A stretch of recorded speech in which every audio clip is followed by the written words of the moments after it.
একটা সত্যি কি জানেন, মানুষ আপন সাজে তবে কেউ আপন নয়।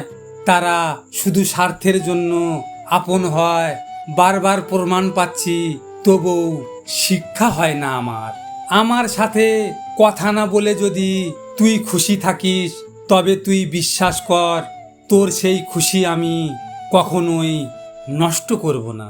তোমাকে বোঝাতে পারলাম না, তাই নিজেকে বুঝিয়ে নিলাম আমি তোমার যোগ্য না। মনে রাখবেন, কারো কাছে গুরুত্ব না পেলে সাহস করে দূরত্ব বাড়াও।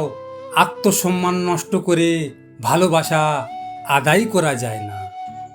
প্রথম তার ব্যবহার দেখে মনে হতো সে আমাকে সব থেকে বেশি ভালোবাসে।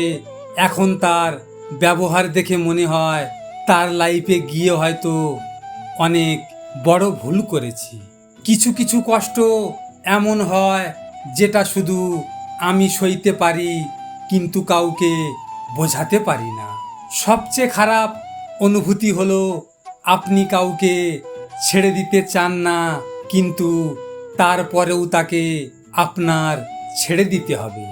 নিজের বলে ভাবছো যাকে, সে কি আসলে নিজের হয়? কখনোই হয় না। সময় থাকতে বুঝে নিও, এই দুনিয়ায় কেউ কারণ নয়। বুঝলে বড়, মায়া কি?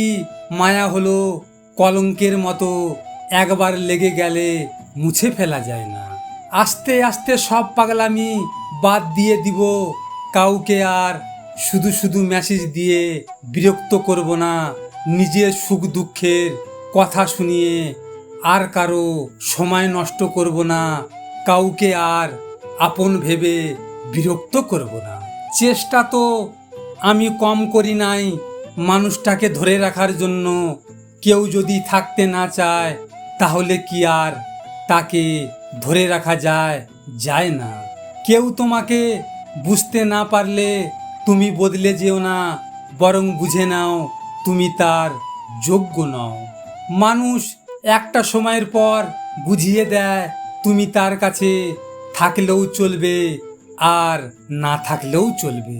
বুঝলে প্রিয়, আগে যদি জানতে পারতাম আমার জীবনের সব চাওয়াগুলো পূরণ হবে না, তাহলে আমি কোনোদিনও আমার জীবনে তোমাকে চাইতাম না।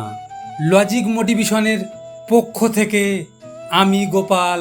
যদি আপনাদের সাথে এমন ঘটনা ঘটে থাকে, তাহলে মন খারাপ করে থেকো না। সময়ের সাথে সাথে সব কিছু বদলে যায়।